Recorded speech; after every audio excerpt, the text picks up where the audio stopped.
बिस्मिल्लाहिर्रहमानिर्रहीम। अस्सलाम वालेकुम डियर स्टूडेंट्स, कैसे हैं आप सब लोग? उम्मीद है सब ठीक ठाक होंगे। तो आज बेटा हम अपना नेक्स्ट टॉपिक स्टडी करने जा रहे हैं, जो कि chapter number 17 coordination and control का है। प्रीवियस टॉपिक्स आप स्टडी कर चुके हैं। अब जो नेक्स्ट टॉपिक्स हमने स्टडी करने हैं वो 3 मेजर स्ट्रक्चर्स हैं: आइलेट्स ऑफ लैंगरहैंस, एड्रीनल्स और गट। ये जो तीनों मेजर स्ट्रक्चर्स हैं, इनमें से हम देखेंगे कि क्या इनकी ग्लैंडुलर प्रॉपर्टीज़ हैं। मींस ये कौन से हार्मोन्स को सिक्रीट आउट करते हैं और उन हार्मोन्स के क्या क्या फंक्शन हैं हमारे होम्योस्टेसिस पर, हमारी बॉडी के मेटाबॉलिज्म पर, उनके क्या इफ़ेक्ट्स हैं, वो हमने आज स्टडी करने हैं। So first of all we will study islets of Langerhans. Islets of Langerhans, actually first of all look at its definition। इसकी definition की तरफ देखते हैं कि this is a part of pancreatic gland which is involved in maintaining glucose level in blood। अब actually बेटा pancreas जो है वो खुद एक ग्लैंड है, लेकिन आइलेट्स ऑफ लैंगरहैंस सिर्फ इसका एक कन्फाइंड पार्ट है, छोटा सा हिस्सा है जिसको हमने नाम दिया आइलेट्स ऑफ लैंगरहैंस। और इसका जो स्पेसिफिक फंक्शन है वो है ग्लूकोज लेवल को ब्लड के अंदर मेंटेन करना। अब बेसिकली अगर हम इसके सिक्रीशंस को देखें कि क्या क्या स्टिमुलस हैं जो कि इसकी सिक्रीशंस को कंट्रोल करते हैं, तो वो 3 बेसिक स्टिमुलस हैं। एक फर्स्ट जो स्टिमुलस है वो है STH। This is actually the abbreviation of somatotrophic hormone. और ये हार्मोन है बेटा पिट्यूटरी ग्लैंड का, जो कि पिट्यूटरी ग्लैंड से सिक्रीट आउट होता है और जाके ये आइलेट्स ऑफ लैंगरहैंस को एक्टिवेट करता है कि वो अपने सिक्रीशंस को सिक्रीट आउट करवाए।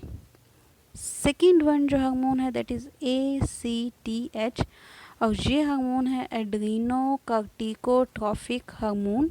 ये भी बेटा पिट्यूटरी ग्लैंड से सिक्रीट आउट होता है ये हार्मोन, और ये हार्मोन जाके एक्टिवेट करवाता है आइलेट्स ऑफ लैंगरहैंस को। वैसे भी जो ट्रॉफिक हार्मोन्स होते हैं, जिन्हें हम ट्रॉफिक फैक्टर्स कहते हैं, इनका ये काम होता है कि ये जाके दूसरे ग्लैंड्स को एक्टिवेट करते हैं कि वो अपनी सिक्रीशंस को सिक्रीट आउट करवा सकें। अब थर्ड जो मेजर स्टिमुलस है वो है ब्लड ग्लूकोज लेवल। अब ये नेक्स्ट हम देखेंगे कि जब ब्लड ग्लूकोज लेवल कम हो तो पेंक्रियास का कौन सा हिस्सा अफेक्ट होता है, और जब ब्लड ग्लूकोज लेवल ज़्यादा हो तो फिर कौन सा हिस्सा उसका अफेक्ट होता है। ये हो गए स्टिमुलस। अब नेक्स्ट देखते हैं हम इसकी हिस्टोलॉजी, या हिस्टोलॉजी कहते हैं टाइप्स ऑफ सेल्स को, यानी कि ये जो हमारे पास आइलेट्स ऑफ लैंगरहैंस है इसमें कितने टाइप के सेल्स होते हैं। बेसिकली जो आपके टेक्स्ट बुक में है वो 2 हैं, अल्फ़ा सेल्स और बीटा सेल्स।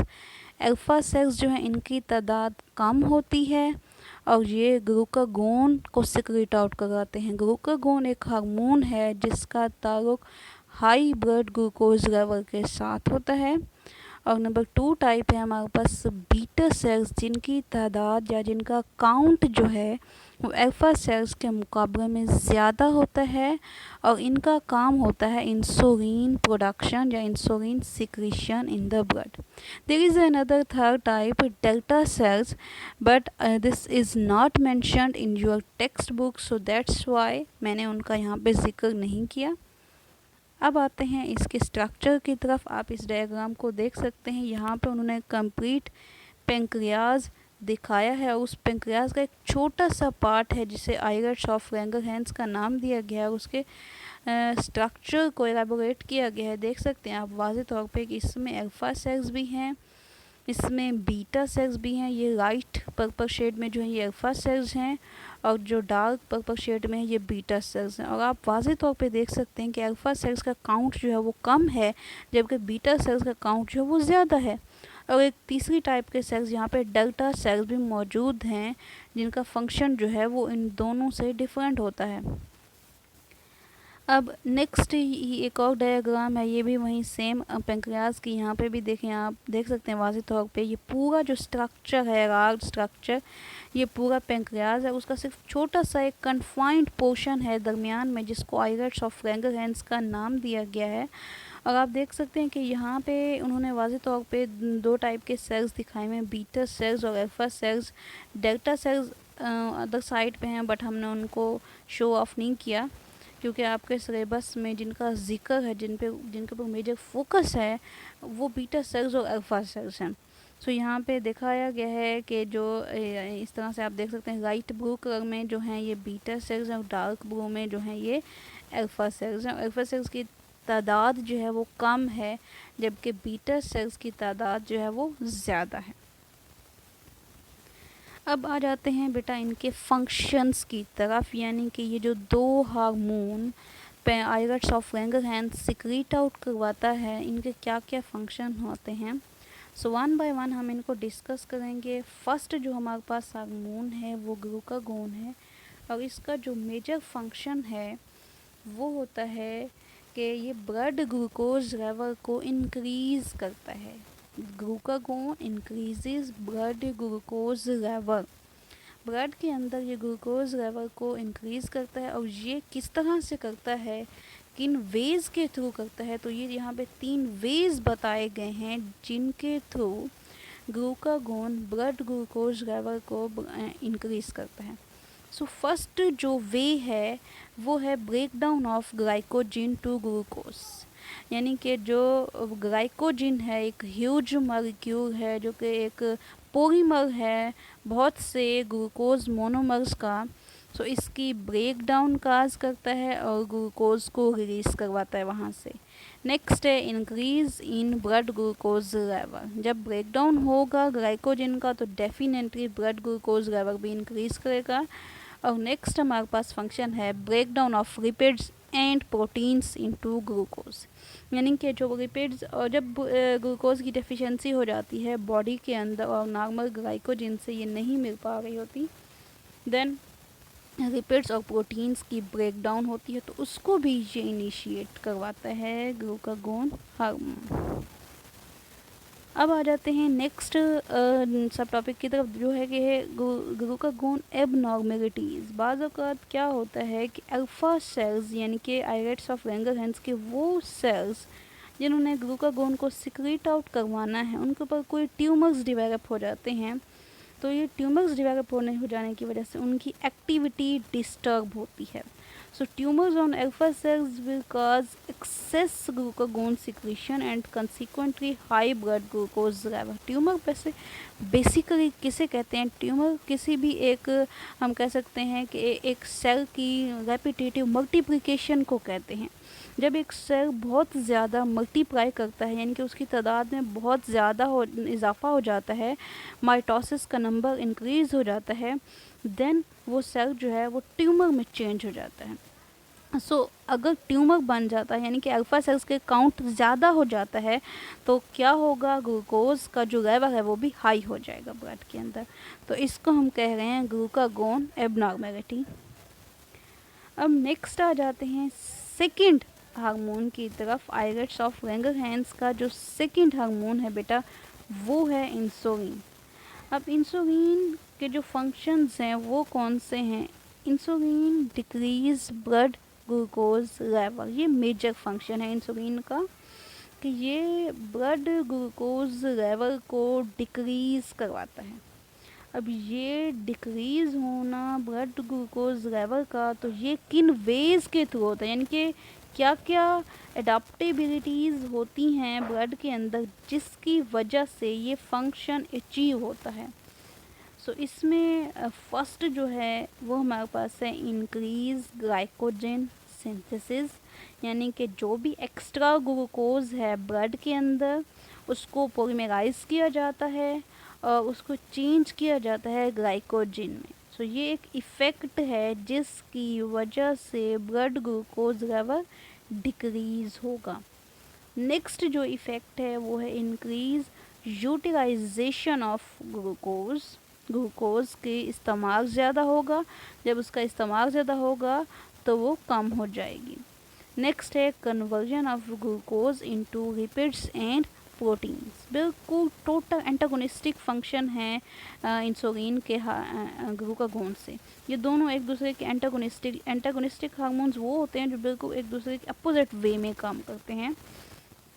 सो ये इसका थर्ड वन फंक्शन है कि जो भी लिपिड्स और जो भी एक्स्ट्रा ग्लूकोज होगी उसको चेंज किया जाएगा लिपिड्स में और प्रोटीन्स। अब नेक्स्ट एक डिज़ीज़ है जो कि मोस्ट कॉमन डिज़ीज़ है और ईच एंड एवरी पर्सन इससे वेल अवेयर होगा, क्योंकि ये अब इतनी ज़्यादा स्प्रेड हो चुकी है कि हर पर्सन इसको जानता है इस डिज़ीज़ को। ये है डायबिटीज़ मेलाइटस, ये जिसे हम आम ज़बान में उर्दू ज़बान में शुगर कहते हैं। तो ये जो बेटा डिज़ीज़ है डायबिटीज़ मेलाइटस, ये असल में इसी आइलेट्स ऑफ लैंगरहैंस के सेल्स में एबनॉर्मेलिटी की वजह से ही एराइज होती है। तो इस डिज़ीज़ को फर्स्ट ऑफ ऑल हम डिफ़ाइन करते हैं, नेक्स्ट देखेंगे कि इसके क्या साइंस एंड सिम्टम्स होते हैं। अब डेफिनेशन इसकी है कि low level of production of insulin in body is called as diabetes mellitus, यानी कि बॉडी के अंदर इंसुलिन के लेवल कम हो जाने को हम क्या कहते हैं, हम डायबिटीज़ मेलाइटस कहते हैं। अभी ये जो आपने अक्सर सुना होगा कि जो डायबिटीज़ के पेशेंट हैं वो आर्टिफिशियली तौर पे इंसुलिन ले रहे होते हैं, ओरल वे के थ्रू ले रहे होते हैं, या बाज़ औक़ात इंजेक्शंस की फॉर्म में उनको दी जाती है इंसुलिन। क्यों? क्योंकि उनकी बॉडी के अंदर इंसुलिन की कमी हो जाती है, इसी वजह से उन्हें इंसुलिन आर्टिफिशियली तौर पे दी जाती है। अब ये बेटा नेक्स्ट इसके सिम्टम्स हैं डायबिटीज़ मेलाइटस के कि क्या क्या सिम्टम्स होते हैं। सो फर्स्ट जो सिम्टम है वो है high level of blood sugar, यानी कि ब्लड के अंदर शुगर का लेवल ज़्यादा हो जाना। नेक्स्ट है शुगर इन यूरिन, ऐसे पेशेंट्स की यूरिन में भी शुगर सिक्रेट आउट होता है। नेक्स्ट जो है वो है disturbance of bodies osmotic equilibrium. आपने अक्सर नोट किया होगा कि जो डायबिटीज़ के पेशेंट्स होते हैं उन्हें प्यास बहुत ज़्यादा लगती है और उनको यूरिन भी बहुत ज़्यादा आता है, तो इसकी वजह से उनका जो ऑस्मोटिक इक्विलिब्रियम है वो टोटली डिस्टर्ब हो जाता है। नेक्स्ट जो है वो है derangement of the nervous system, क्योंकि जो नर्वस टिश्यूज़ होते हैं उनको अपनी एक्टिविटी परफॉर्म करने के लिए हाईली एक्वाटिक सिचुएशन चाहिए। सो दैट्स वाई जब ऑस्मोटिक इक्विलिब्रियम बैलेंस डिस्टर्ब हो रहा है तो नर्वस सिस्टम भी डिस्टर्ब होता है। और फिफ्थ जो हमारे पास सिम्टम है वो है बेटा toxic metabolites from fat accumulates in body. Fat metabolism होता है, लेकिन उसके जो टॉक्सिक मेटाबोलाइट्स हैं वो बॉडी के अंदर जमा होना शुरू हो जाते हैं, जिसकी वजह से आपने अक्सर देखा जो डायबिटिक पेशेंट्स होते हैं वो फैट होना स्टार्ट हो जाते हैं, मोटे होना स्टार्ट हो जाते हैं। और नेक्स्ट जो फीचर है वो हमारे पास है बॉडी बिकम्स डिहाइड्रेटेड, क्योंकि यूरिन बहुत ज़्यादा आता है, इसी वजह से बॉडी जो है उन पेशेंट्स की डिहाइड्रेटेड हो जाती है, पानी की कमी हो जाती है उनके अंदर। अब नेक्स्ट एक बिल्कुल डायबिटीज़ मेलाइटस से अपोजिट सिचुएशन है, वो हमारे पास है हाइपोग्लाइसीमिया। हाइपोग्लाइसीमिया को हम कैसे डिफाइन कर सकते हैं? Low blood sugar level due to excess of insulin production known as hypoglycemia. तो ये बेटा एक ऐसी सिचुएशन है जिसमें ब्लड के अंदर जो शुगर लेवल है वो बहुत ही कम हो जाता है, क्योंकि इंसुलिन की प्रोडक्शन ज़्यादा हो रही होती है। तो इस सिचुएशन को हम कह सकते हैं हाइपोग्लाइसीमिया। तो इसमें हम इसकी अगर हम काजेज़ की तरफ जाएं तो there may be a reason कि बीटा सेल्स के ऊपर ट्यूमर डेवलप हो जाते हैं, जिसकी वजह से इंसुलिन की प्रोडक्शन बहुत ज़्यादा हो जाती है और ग्लूकोज की कंजप्शन भी बहुत ज़्यादा हो जाती है, जिसकी वजह से ग्लूकोज का लेवल कम होना स्टार्ट हो जाता है ब्लड के अंदर, और इस सिचुएशन को हम क्या कहते हैं? हाइपोग्लाइसीमिया। अब अपने नेक्स्ट मेजर टॉपिक की तरफ आते हैं जो कि हैं एड्रीनल्स। एड्रीनल्स भी इसे कहते हैं या हम इन्हें एड्रीनल ग्लैंड्स भी कहते हैं। अब फर्स्ट जो है हमारा वो है, इसमें इसके हमने नंबर्स देखने हैं कि कितने नंबर होते हैं। एक ह्यूमन बीइंग के अंदर बेटा 2 एड्रीनल ग्लैंड होते हैं। नेक्स्ट है लोकेशन, यानी कि ये मौजूद कहाँ होते हैं हमारे बॉडी के अंदर। सो 1 adrenal gland on top of each kidney, क्योंकि हमारे बॉडी के अंदर 2 किडनीज होते हैं, सो that's Y 1 adrenal gland on top of each kidney is present. अब नेक्स्ट जो है वो है इसका स्ट्रक्चर। अब हमने ये देखना है कि एड्रीनल ग्लैंड का स्ट्रक्चर कैसे होता है। तो बेसिकली इसकी 2 लेयर्स होती हैं, एक होती है आउटर लेयर और दूसरी होती है इनर लेयर। आउटर लेयर को हम कहते हैं कॉर्टेक्स और इनर लेयर को हम कहते हैं मेडुला। जैसे कि हमने किडनी की लेयर्स डिस्कस की थी, वैसे ही सेम इसका स्ट्रक्चर भी है। इसकी भी वैसे ही 2 लेयर्स हैं, आउटर लेयर कॉर्टेक्स कहलाती है और इनर लेयर मेडुला कहलाती है। ये देखिए यहाँ पे इसके स्ट्रक्चर को दिखाया गया एड्रीनल ग्लैंड को। This red structure is kidney, ये बेटा किडनी है और इसके ऊपर सिचुएट करता है ये एड्रीनल ग्लैंड, और इसके स्ट्रक्चर को ओपन अप करके दिखाया गया है। इसकी आउटर लेयर जो है उसको एड्रीनल कॉर्टेक्स का नाम दिया गया है, और ये जो ब्रैकेट में दिए गए हैं ग्लूकोकार्टिकॉइड्स और एल्डोस्टेरोन, तो ये इसके हार्मोन्स हैं, यानी कि एड्रीनल कॉर्टेक्स से कौन से हार्मोन सिक्रीट आउट होते हैं। और ऑन द अदर हैंड यहाँ पे दिखाया गया एड्रीनल मेडुला, तो ब्रैकेट में 2 हार्मोन लिखे हुए हैं, एपिनेफ्राइन और नार एपिनेफ्राइन। इनका दूसरा नाम एड्रीनालिन और नार एड्रीनालिन भी है। तो ये एड्रीनल मेडुला के या अंदर वाली इनर लेयर के हार्मोन्स हैं। और जो पहले हमने हार्मोन देखे ग्लूकोकार्टिकॉइड्स और एल्डोस्टेरोन, तो ये एड्रीनल कॉर्टेक्स या आउटर लेयर के हार्मोन्स हैं। अब हम आ रहे हैं इनके हार्मोन्स की तरफ, यानी कि एड्रीनल ग्लैंड के कौन कौन से हार्मोन्स होते हैं। सो एड्रीनल कॉर्टेक्स के हार्मोन्स डिफरेंट होते हैं और एड्रीनल मेडुला के हार्मोन्स डिफरेंट होते हैं। उनके इफ़ेक्ट्स भी डिफरेंट होते हैं, उनका मोड ऑफ एक्शन भी डिफरेंट होता है। सो फर्स्ट जो हम डिस्कस करने जा रहे हैं वो हैं कॉर्टिकल हार्मोन्स। कॉर्टिकल हार्मोन्स वो हार्मोन्स होते हैं जो कि एड्रीनल कॉर्टेक्स से सिक्रीट आउट होते हैं। तो ये जो बेसिकली हमारे पास हार्मोन्स हैं, ये कॉर्टिसोल है, कॉर्टिकोस्टेरॉन है एंड एल्डोस्टेरॉन है। ये बेटा फैटी नेचर के हार्मोन्स होते हैं या स्टेरॉइड नेचर के हार्मोन्स होते हैं। नेक्स्ट जो मेडुला के हार्मोन्स हैं उन्हें हम मेडुलरी हार्मोन्स कहते हैं, और ये बेसिकली 2 ही हैं, एड्रीनालिन एंड नार एड्रीनालिन, या इन्हें हम एपिनेफ्राइन या नार एपिनेफ्राइन भी कहते हैं। इसके अलावा very small amount of androgen such as testosterone is also secreted from the adrenal gland. ये जो हार्मोन्स होते हैं इनका जो सिक्रीशन साइट होता है वो एक्चुअली कॉर्टेक्स ही होता है, लेकिन कॉर्टेक्स का इनर पोर्शन जो है ये होता है, और ये बहुत ही स्मॉल अमाउंट में सिक्रीट आउट होते हैं, मेल और फीमेल दोनों में ही। अब 1 बाय 1 हम इन्हें स्टडी करेंगे कि इनके क्या फंक्शन है और कौन से फैक्टर हैं जो कि इनका रिलीज काज आउट करते हैं। So first of all we look upon the adrenal cortex. Adrenal cortex के जो हार्मोन्स हैं, first of all we will discuss about their release, कि कौन से फैक्टर हैं जो कि इनकी रिलीज काज करते हैं। सो रिलीज ऑफ हार्मोन्स में फर्स्ट जो पॉइंट है that is ACTH, which is the abbreviation of adrenocorticotropic hormone from pituitary, stimulates the secretion of these hormones. ये जो हार्मोन है ACTH, ये ट्रॉफिक फैक्टर है, पिट्यूटरी ग्लैंड से ये सिक्रीट आउट होता है और ये एड्रीनल कॉर्टेक्स के हार्मोन्स की सिक्रीशन को काज आउट करता है।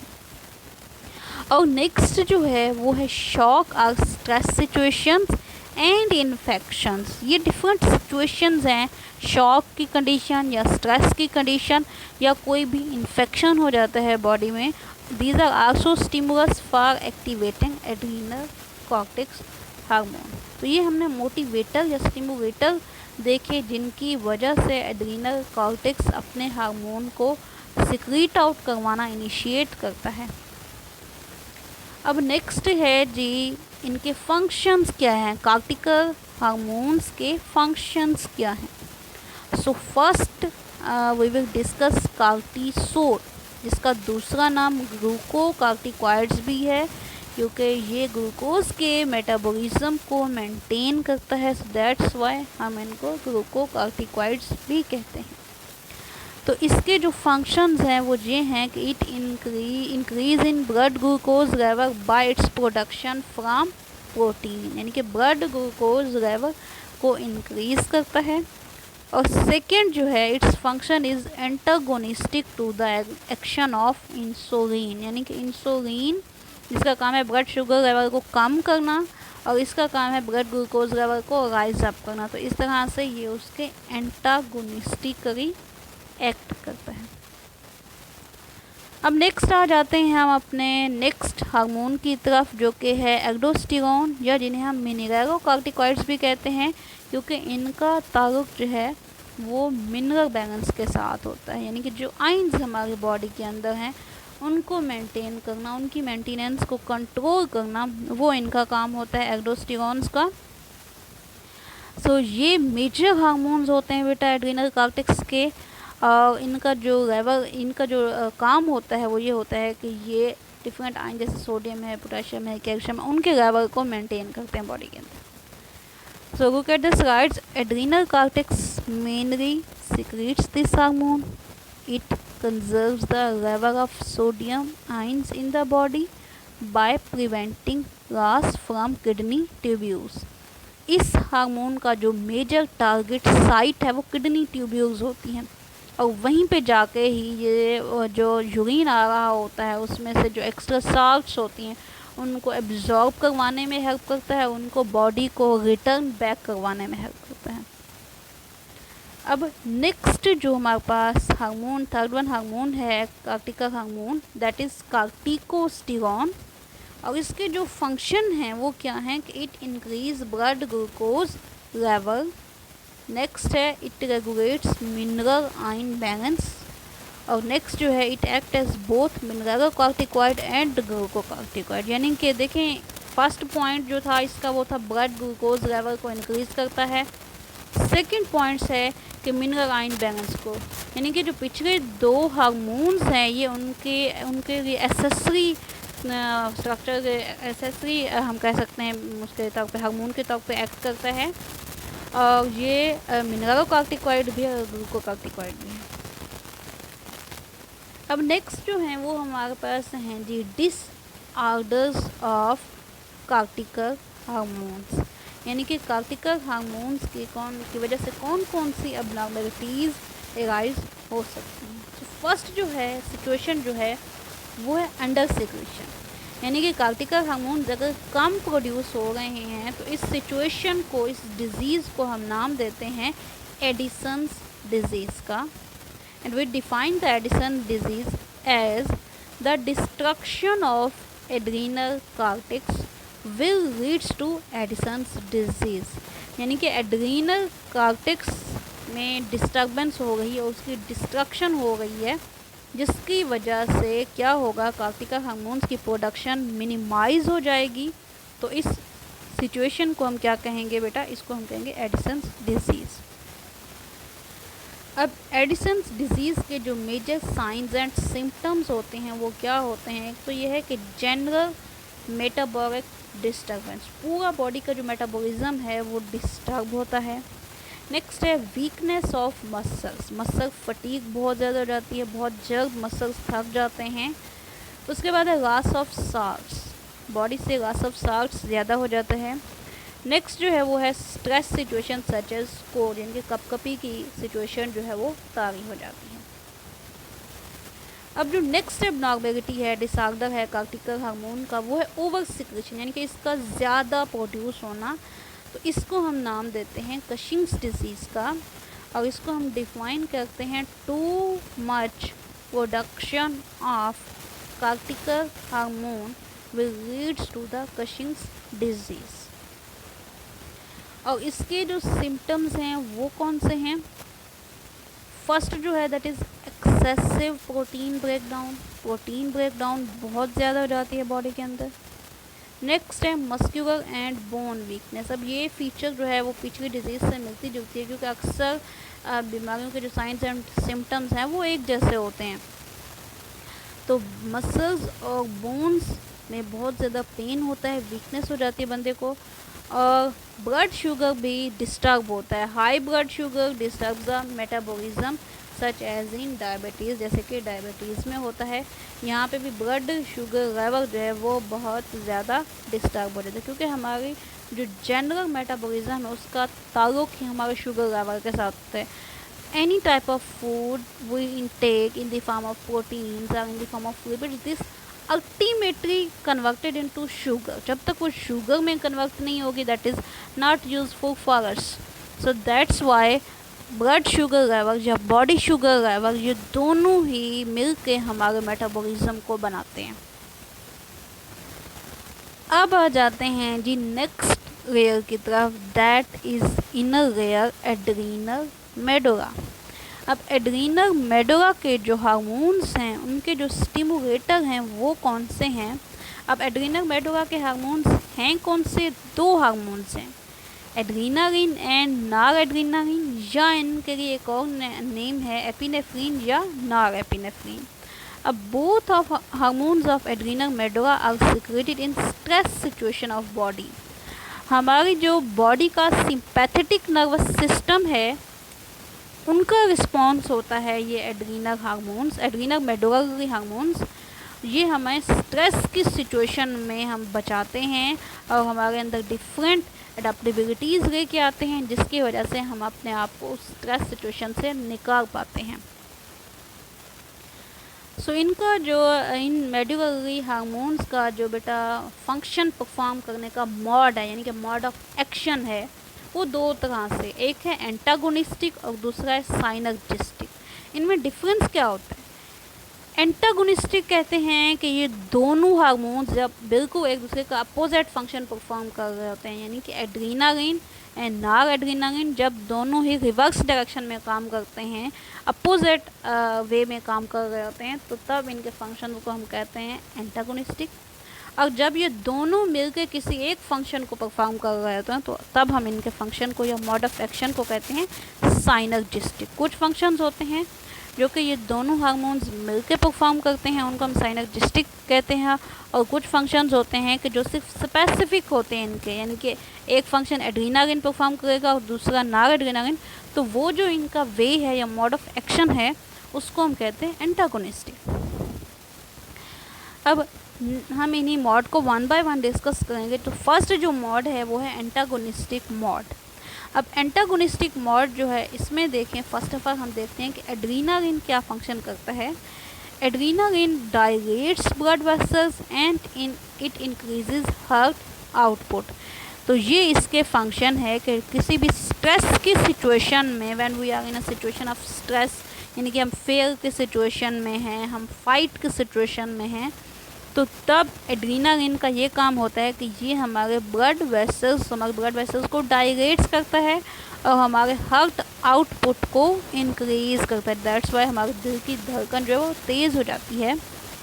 अब नेक्स्ट है नॉर एड्रीनालिन। ये क्या करता है? It constricts blood vessels. ये ब्लड वेसल्स को कॉन्स्ट्रिक्ट करता है in certain areas of body such as gut. अब ये डिफरेंट एरियाज़ में एड्रीनालिन जो है ये बेसिकली हमारे मसल्स में एक्ट कर रहा होता है और स्केलेटल मसल्स में एक्ट कर रहा होता है, और नॉर एड्रीनालिन जो है ये स्मूथ मसल्स के ऊपर एक्ट कर रहा है, जैसे कि हमारा डाइजेस्टिव सिस्टम है।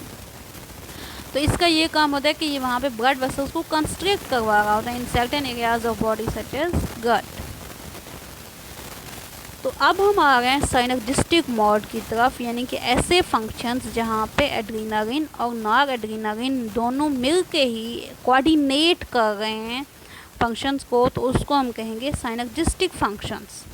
तो अब यहाँ पे देखें one by one look at this functions.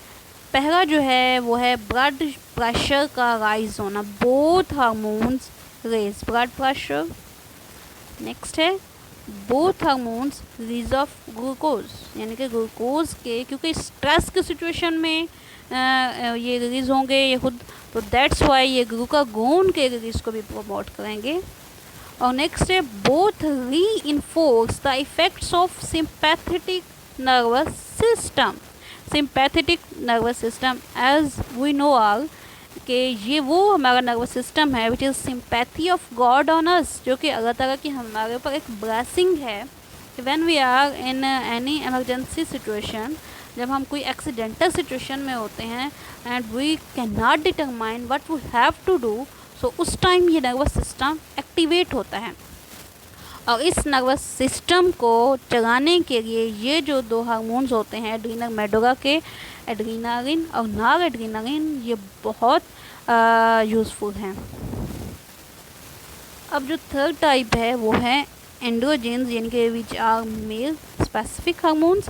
So very small amount of androgens like that of testosterone are secreted in both male and female, and इनका जो फंक्शंस होता है androgens cause development of the secondary male characteristics.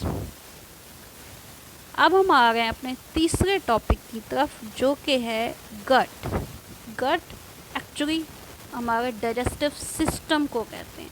हमारा जो entire digestive system है, हमारे mouth से लेके रेक्टम एनस तक, वो जो हमारा पूरा डाइजेस्टिव सिस्टम है, इसको हम गट कहते हैं, क्योंकि ये पूरी एक वेसल है। ये वेसल कहीं पे इसका डायमीटर कम हो जाता है, कहीं पे इसका डायमीटर ज़्यादा हो जाता है। ज़्यादा कहाँ पे होता है, जहाँ पे स्टोमिक ये बन गई है, फिर उसके बाद स्मॉल इंटेस्टाइन, फिर उसके बाद लार्ज इंटेस्टाइन। तो ये पूरा जो एक ट्यूबुलर डाइजेस्टिव सिस्टम है, इसको हम एज अ होल गट का नाम देते हैं। अब आप सोचेंगे कि गट जो है, गट किस तरह से एक ग्लैंड के तौर पे एक्ट करती है। तो गट एक्चुअली यानी कि हमारा जो इंटायर डाइजेस्टिव सिस्टम है वो कोई ग्लैंड नहीं है, वो स्पेसिफिक कोई हम उसको इंटायरली ग्लैंडुलर एक स्ट्रक्चर नहीं कह सकते।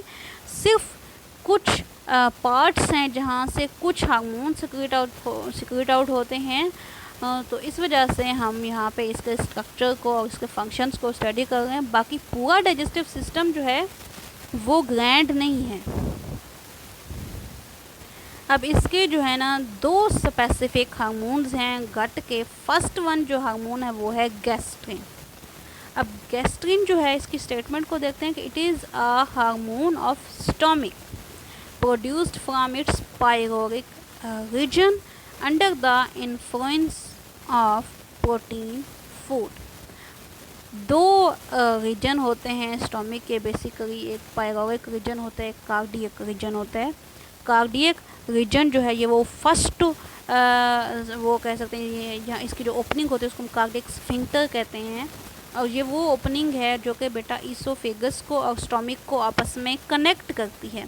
और जो दूसरा पायरोरिक स्फिंक्टर है, ये पायरोरिक रीजन की ओपनिंग है, और ये वो ओपनिंग है जो कि लोअर पार्ट ऑफ स्टोमिक और स्मॉल इंटेस्टाइन को आपस में कनेक्ट करती है। तो उस एरिया की बात हो रही है कि जब फूड जो है, प्रोटीन फूड जो है, वो लोअर पार्ट ऑफ स्टोमिक में पहुंच जाती है और वो पार्शियली डाइजेस्ट हो चुकी होती है, लेकिन उसको कम्प्लीटली डाइजेस्ट करवाने के लिए वहाँ से एक हार्मोन सिक्रेट आउट होता है जिसको हम क्या कहते हैं, गैस्ट्रिन हार्मोन कहते हैं।